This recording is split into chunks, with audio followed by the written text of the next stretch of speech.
I don't really know what a shepherd is. It's outside of my experience. I've never raised livestock. I've never cared for a herd or a flock of animals in that kind of way. So when Jesus speaks about being a good shepherd, I have an idea of what that might be, but I don't really know the ins and outs of that whole image. And the Pharisees today struggle with that as well. They're standing there and they just don't get what he's saying. It's beyond their experience. These were the learned men of society. These are the ones who are trying to live the law precisely, and they just don't understand. What do you mean? And so Jesus tries to further explain what it means to be a shepherd. I wonder if they ever got it. I wonder if I'll ever get it. Because I think the image of the shepherd that Jesus gives us today is less comforting than we might originally think it is. I think the image of the good shepherd is far more challenging. Because as Jesus presents the image of the shepherd, he's pointing out a part of society in his day that was very foreign to anybody who was trying to live the law like the Pharisees were. The shepherds didn't maintain a rhythm of life, a rhythm of prayer, weren't coming to synagogue likely or temple as faithful people would. They lived in the outskirts, of course, on the fringes of society.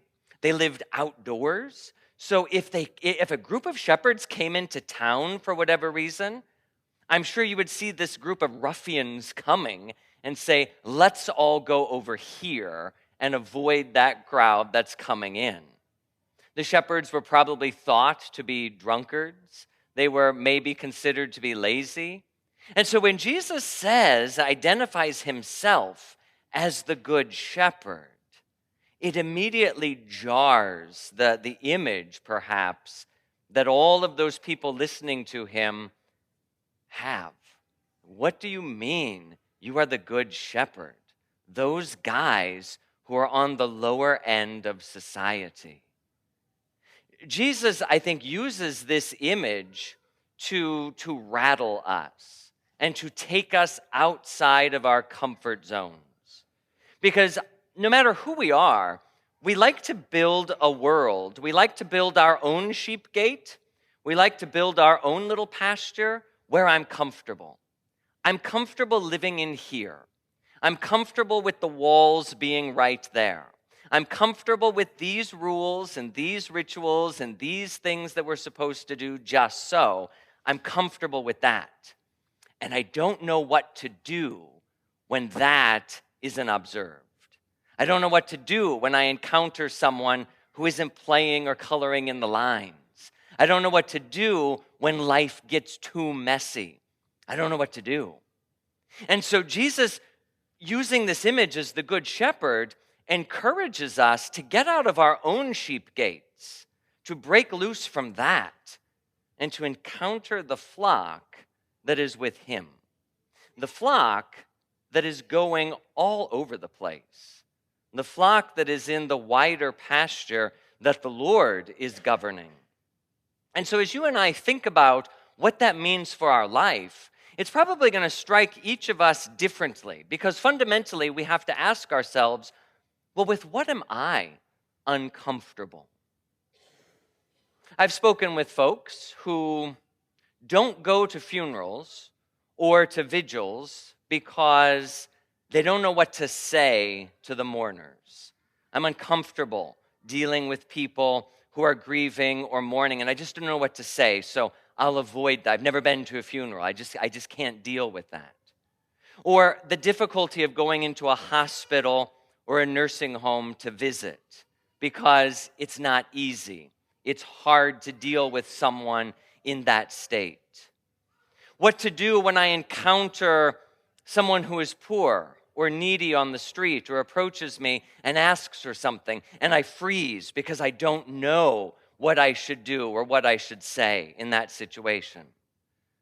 When my son or relative or friend has strayed from the church and begun living a life differently than the faith dictates, I don't know what to do because it's outside of my comfort zone. Now what? There's so many different things that can happen in our messy, messy lives that draw us out of our comfort zones, and we freeze and we don't know what to do. And so the Lord gives us today this image of the Good Shepherd. I live in the mess. I hang out with the animals who are messy and the ones who are straying. And I'm the one that's going to follow them. And I'm the one that's going to guide them. And I'm the one that's going to be out there on the fringes. And it reminds us then of our place. You and I are not the shepherds. You and I are not the ones that are to regather the flock. You and I are not the ones who have to take that kind of responsibility and fix everything and clean everything up and make everything better. You and I are not the Savior. We hear this clearly in our second reading, that it is by Christ's work and his cross that we merit salvation. I don't merit it for myself, and I don't merit it for someone else. It is the Lord who saves. And my job then is not to be the shepherd, but rather to be a member of the faithful flock, to just be in that flock doing what the Lord has called me to do, and to be with the other sheep who have messy lives, or where they are hurting, or where there is grief, or where there is hunger, or where there is sadness, or where there is something that is outside of the lines of my comfort zone. The Lord said, it is okay to be there. The Pharisees struggled with this because that's not the way life is supposed to be. That's not the rules. That's not what's supposed to happen. And they couldn't understand. And there are Catholic Pharisees today who don't know what to do with messy life. Even though if we really looked deeply, my own life is a mess. My own life is full of sin and temptation. My own life has obstacles and imperfections.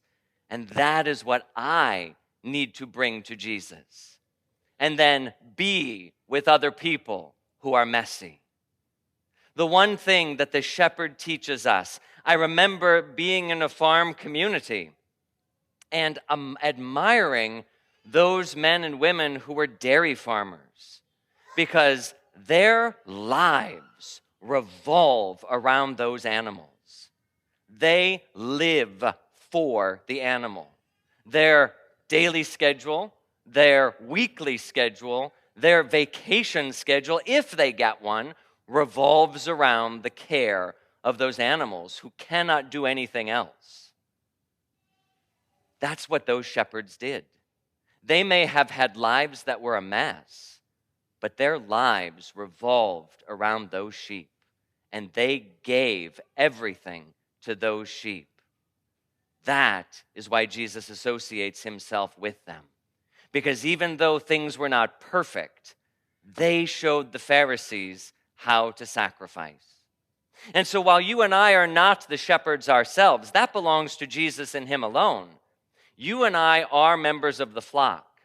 And I think this then is what it means to accompany someone whose life is not perfect, who's hurting or poor or grieving or sick or has gone astray. Accompaniment today is a buzzword in the church that we hear a lot, but nobody knows what it means. And I think this is exactly what it means. It means that if there is a sheep there and I also am a sheep, I'm going to go hang out with this sheep. And I'm going to be there with them because their waywardness and their mess is not going to give me cooties, but rather it's going to bring them support and help and healing and health. And I myself, whose life is a mess, is going to receive something as well. Grace and strength and virtue and help and healing. We get comfortable in our own sheepfolds. And the Lord today reveals there is another sheepfold. We have to get out of that comfort zone and find the sheepfold of the Lord. And ironically, we find him not where everything is buttoned up and put together, but where everything is very messy. And so as we follow the Good Shepherd, we follow him not into paradise yet, but paradise one day. So be okay with the not yet as we yearn for what is yet to come.